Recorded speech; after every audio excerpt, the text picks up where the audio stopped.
ఆధారాలతో దొంగ సాక్ష్యాలు క్రియేట్ చేసి వాళ్ళ మీద తిరిగి కేసులు పెట్టే కార్యక్రమం ఈ జంగల్ రాజులో జరుగుతూ ఉంది. ఈ జంగల్ రాజులో పరాకాష్ట నిన్న అంబటి రాంబాబు అన్న జరిగిన విషయము, జోగి రమేష్ ఇంట్లో దాడి విషయము, అదే రకంగా రజనమ్మ మీద అటాక్ విషయము, అదేవిధంగా బ్రహ్మనాయుడు అన్న విషయము, కాకాని గోవర్ధన్ అన్న విషయము, ఇవన్నీ కూడా నిజంగా పరాకాష్ఠకు చేరిన విషయాలు.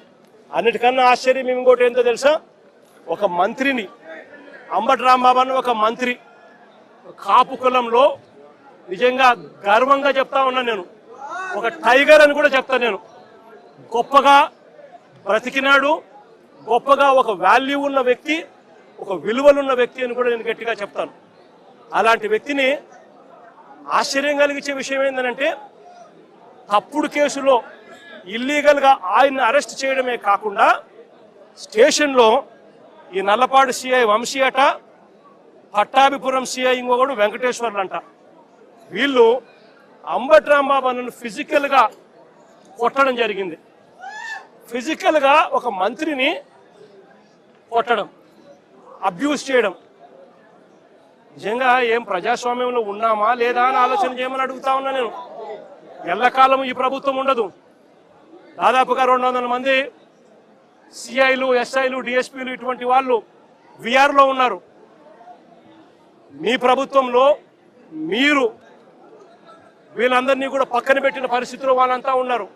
కేవలం మీకు సంబంధించిన వాళ్ళను కొంతమందిని మాత్రమే సిఐలుగా వేసుకున్నారు, కొంతమందిని మాత్రమే మీకు సంబంధించిన వాళ్ళని డిఎస్పీలను వేసుకున్నారు, డిఐజీలను మీ వాళ్ళని వేసుకున్నారు. ఎస్పీలు గత్యంతరం లేక మీకు ఊడిగం కాస్తా ఉన్నారు. బీహార్లో ఏం జరుగుతా ఉందో నాకు తెలియదు, కానీ ఇక్కడ జంగల్ రాజును మీరు సృష్టించి నడిపిస్తా ఉన్నారు. కానీ నేను అందరికీ కూడా ఒకటే చెప్తా ఉన్నా, ఎల్లకాలం ఇదే మాదిరిగానే జరగదు. 2 ఏళ్ళు కన్ను మూసుకుంటే అయిపోయింది, మరో 3 ఏళ్ళు కూడా కన్ను మూసుకుని కన్ను తెరిచేసరికి మరో 3 ఏళ్ళు కూడా అయిపోతుంది. ఆ తర్వాత వచ్చేది మాత్రం మా ప్రభుత్వం అని చెప్పి కూడా ప్రతి ఒక్కరికి కూడా ఈ సందర్భంగా కూడా చెప్తా ఉన్నా.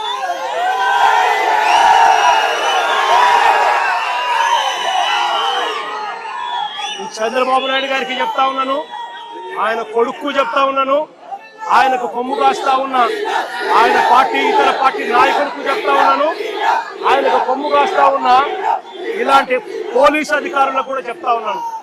ఎల్లకాలం ఇలా అన్యాయం చేస్తా ఉంటే మాత్రం ఎప్పుడు కూడా దేవుడు చూస్తూ ఊరుకోవడాన్ని మాత్రం గుర్తుపెట్టుకోండి. ఖచ్చితంగా మీకు మొట్టికాయలు పడతాయి.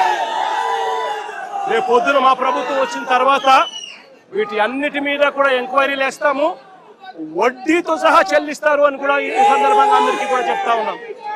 అందరినీ కూడా బోన్లలో నిలబెడతాము, సాక్ష్యాలు ఆధారాలతో సహా యూనిఫామ్లు ఒక్కొక్కరికి కూడా ఇప్పించి వీళ్ళందరితో పాటు ఈ కాన్స్పిరసీలో భాగమైన ఇతర రాజకీయ నాయకులు ఎవరైతే చేసినారో వాళ్ళందరినీ కూడా ఒక్కలో పెట్టి న్యాయం జరిగేట్టుగా వడ్డీతో సహా వీళ్ళంతా కూడా చెల్లించే పరిస్థితి కూడా వస్తుందని కూడా ఈ సందర్భంగా ప్రతి ఒక్కరికి కూడా హెచ్చరిస్తా ఉన్నా. జరుగుతూ ఉన్నది విషపూరిత విత్తనాలు నాటుతా ఉన్నారు. దయచేసి ఈ విషపూరిత విత్తనాలు నాటడం ఇప్పటికైనా ఆపండి. ఇది గన ఆపకపోతే గన రేపొద్దున ఈ విషపూరిత విత్తనాలు మీరొక్కరికే మీకు మాత్రమే వర్తిస్తాయని అనుకోవకండి. ఈ రోజు వైఎస్ఆర్సీపీకి సంబంధించిన ప్రతి గ్రామ స్థాయిలో కూడా ప్రతి కార్యకర్త కూడా దెబ్బతినున్నాడు, ప్రతి నాయకుడు దెబ్బతినున్నాడు. మీరు చేస్తా ఉన్న అన్యాయానికి వీళ్ళంతా కూడా దెబ్బతిని ఉన్నారు. వీళ్ళంతా రేపొద్దున మా ప్రభుత్వం వచ్చినప్పుడు వీళ్ళంతా కూడా మీ విషపూరిత విత్తనాలు ఆ రోజు పెద్ద చెట్లు అయినప్పుడు వీళ్ళు కన్నా స్పందిస్తున్నప్పుడు మీకేం జరుగుతుంది అని కూడా ఆలోచన చేసుకోమని చెప్పి చంద్రబాబు నాయుడు గారిని గట్టిగా హెచ్చరిస్తా ఉన్నా. ఇప్పటికైనా బుద్ధి జ్ఞానం తెచ్చుకోండి. దేవుడు అంటే భయము భక్తి తెచ్చుకోండి. దేవుడు అంటే భయము భక్తితో బుద్ధి జ్ఞానంతో మంచి పరిపాలన ఇచ్చి ప్రజలకు మేలు చేసి వాళ్ళ గుండెల్లో స్థానం సంపాదించుకునే కార్యక్రమం చంద్రబాబు నాయుడు గారు చేయాలి. చేతనైతే సూపర్ 6లు, సూపర్ 7లు ఇటువంటివన్నీ కూడా అబద్ధాలు చెప్పకుండా మోసం చేయకుండా ప్రజలకు మంచి చేసి ఇచ్చే కార్యక్రమం చేయండి. మీ పుణ్యాన అని చెప్పి నిర్వీర్యమైపోయిన స్కూళ్లను బాగు చేయండి. ఫీజు రీయింబర్స్మెంట్ బకాయిలు 8 క్వార్టర్లు పిల్లలకి ఇంతవరకు ఇలా పిల్లలు చదువులు మానేస్తా ఉన్నారు. వాళ్ళ పరిస్థితి గమనించి వాళ్ళ చదువులను ఆదుకునే కార్యక్రమం చేయండి. ఆరోగ్యశ్రీ హాస్పిటల్స్ మూసేస్తా ఉన్నారు. పేదవాడికి వైద్యం అందని పరిస్థితిలో పేదవాడు ఉన్నాడు. ఆ ఆరోగ్యశ్రీ నెట్వర్క్ హాస్పిటల్కి ఇవ్వాల్సిన బకాయిలు క్లియర్ చేసి ఆ నెట్వర్క్ హాస్పిటల్ నిలబెట్టి మళ్ళా పేదవాడికి ఉచితంగా వైద్యం అందించే కార్యక్రమం చేయండి. చేతనైతే ఆ 17 మెడికల్ కాలేజీలు మీ స్కాముల కోసం అమ్మకుండా ఆ 17 మెడికల్ కాలేజీలు పూర్తి చేసి పేదవాడికి, మధ్యతరగతి వాళ్లకు, ప్రజలకు మంచి చేసే కార్యక్రమం చేయండి. చేతనైతే రైతులకు గిట్టుబాటు ధరలు కల్పించే కార్యక్రమం చేయండి. చేతనైతే రైతులకు నువ్వు ఇస్తావన్నా ఇప్పటికే అన్నదాత సుఖీభవ 40,000 ఇస్తానన్నావు, కేవలం 10,000 ఇచ్చావు, 30,000 ఎగరగొట్టావు. ఆ 30,000 ఇచ్చి రైతులకు గిట్టుబాటు ధరలు ఇచ్చే కార్యక్రమం కూడా ఖచ్చితంగా జరిగించే కార్యక్రమాలు కూడా వ్యవసాయాన్ని చక్కబెట్టి ఖచ్చితంగా జరిగించే కార్యక్రమం మీద ధ్యాస పెట్టండి. ఇవేవి కూడా ధ్యాస లేదు, మన్ను లేదు, పాడు లేదు. చేసేదంతా కూడా అవన్నీ కూడా ఎట్లాగూ నిర్వీర్యం కాబట్టి, ఈయన చేసేటివన్నీ కూడా అబద్ధాలు, మోసాలే కాబట్టి చేసేదంతా ఇంకా ఏమిటి? ఎవరైనా ప్రశ్నిస్తే ప్రశ్నించిన వారి గొంతును పట్టుకొని నలపడమే ఈయన చేసే పని. ఈయనకు వత్తాసు పలుకుతా ఉన్న కొంతమంది తొత్తులు లాంటి పోలీసులు, కొంతమంది తొత్తులు లాంటి అధికారులు ఈయనకు తోడుగా ఉండి నడిపిస్తా ఉన్న పని. అందరికీ ఇక్కడ జ్ఞానోదయం రావాలని చెప్పి కోరుకుంటా ఉన్నాను. ఇలాంటివి జరిగితే మాత్రం చూస్తూ ఊరుకునే కార్యక్రమం ఖచ్చితంగా ఉండదు. ఖచ్చితంగా స్పందన కూడా ఉంటుందని కూడా ఈ సందర్భంగా ఖచ్చితంగా చెప్తా ఉన్నాము. ఇలాంటి ఘటనలు జరిగితే రేపొద్దున రాష్ట్ర వ్యాప్తంగా కూడా బంధు పిలుపులు కూడా ఇచ్చే కార్యక్రమాన్ని కూడా వెనకడుగు వేయము. ఇంకా అడుగులు వేగంగా కూడా పడతాయి. ఇలాంటివి కన్నా ఆగకపోతే మాత్రం చంద్రబాబు నాయుడు గారిని గట్టిగా వార్నింగ్ ఇస్తూ చెప్తా ఉన్నాము. ఇష్యూస్ పెద్ద అవుతాయి. ఢిల్లీ లెవెల్లో కూడా NHRCకి కూడా రిపోర్ట్ కూడా కంప్లైంట్ కూడా ఇచ్చే కార్యక్రమం చేస్తూ ఉన్నాము. కోర్టుల తలుపులు తడతాము. సుప్రీంకోర్టులలో కూడా జరుగుతూ ఉన్న అన్యాయం గురించి కూడా చెప్పే కార్యక్రమం చేస్తాము. అన్ని రకాలుగా పోరాటాలు జరుగుతూనే ఉంటాయి. వైఎస్ఆర్సీపీకి సంబంధించిన ప్రతి కార్యకర్త చంద్రబాబు నాయుడు గారు ఈ మాదిరిగా చేస్తే భయపడతారు అని చంద్రబాబు నాయుడు అనుకుంటే చంద్రబాబు నాయుడు గారు మూర్ఖుడు అని చెప్తా ఉన్నాను. బంతి ఎంత బలంగా నేలకేసి కొడితే బంతి అంత బలంగా 4 ఇంతల వేగంతో పైకి లేస్తుంది అన్నట్టుగా వైఎస్ఆర్ కాంగ్రెస్ పార్టీ కార్యకర్తలు 4 ఇంతల వేగంతో ఇంకా రెచ్చిపోయి చంద్రబాబు నాయుడు గారి ప్రభుత్వాన్ని కూపటి వేలతో సహా పెకిలించి వేసే కార్యక్రమం కూడా జరుగుతుందని కూడా ఈ సందర్భంగా గట్టిగా చెప్తా ఉన్నాను.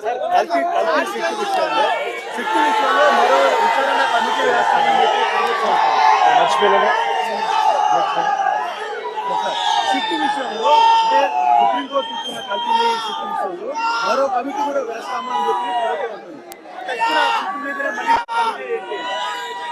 చంద్రబాబు నాయుడు గారు అనే వ్యక్తి ఎలాంటి దుర్మార్గుడు, ఎలాంటి రాక్షసుడు అని అంటే తాను అబద్ధం చెప్పాడు అని, మోసం చేశాడు అని ప్రజలకంతా తెలిసిపోయింది. సిబిఐ స్వయంగా ఛార్జ్ షీట్లో వాళ్ళు వేసిన సిబిఐ వేసిన ఛార్జ్ షీటే అది చెప్తుంది. ఎటువంటి ఛార్జ్ షీట్లో వీళ్ళు ఎవరి పేర్లు పెట్టకపోవడము, ఎవరిని అరెస్ట్ చేయకపోవడము, అదే మాదిరిగానే NDDB రిపోర్ట్లు, NDRI రిపోర్ట్లు కూడా చంద్రబాబు నాయుడు గారు అనే వ్యక్తి చెప్పింది తప్పుడు ప్రచారము, తప్పులు అని చెప్పి కూడా ఏకంగా రిపోర్ట్లు కూడా వాళ్ళు ఇచ్చి ఆ రిపోర్ట్లు కూడా ఏకంగా సిబిఐ ఛార్జ్ షీట్లో కూడా పెట్టిన నేపథ్యంలో చంద్రబాబు నాయుడు గారు చేసిన తప్పులు రాష్ట్ర ప్రజలందరికీ కూడా తెలిసిపోయిన నేపథ్యంలో చంద్రబాబు నాయుడు గారు గోబెల్స్ ప్రచారంలో భాగంగా అబద్ధాలకు పదును పెడుతూ ఏకంగా ఇప్పుడు ఆయన ఇంకొక కమిటీ వేస్తారట. రాష్ట్ర ప్రభుత్వం ఇంకొక కమిటీ వేసి సిబిఐ చెప్పింది తప్పు, NDDB రిపోర్ట్ ఇచ్చింది తప్పు, NDRI ఇచ్చింది తప్పు, కానీ చంద్రబాబు నాయుడు వేసే ఆయన కమిటీ రిపోర్ట్ మాత్రం అదే మాదిరిగా చెప్పాలి అని చెప్తూ ఆయనకు కావలసిన విధంగా ఇంకొక రిపోర్ట్ వేసుకొని రాష్ట్ర ప్రజల మీద దాన్ని కూడా రుద్దే ప్రయత్నం కూడా చేస్తా ఉన్నాడనంటే ఇంతకన్నా దిగజారిపోయిన రాజకీయ నాయకుడు ప్రపంచ చరిత్రలో ఎత్తినా కూడా ఎక్కడా కూడా కనిపించడు అని సందర్భంగా చెప్తా.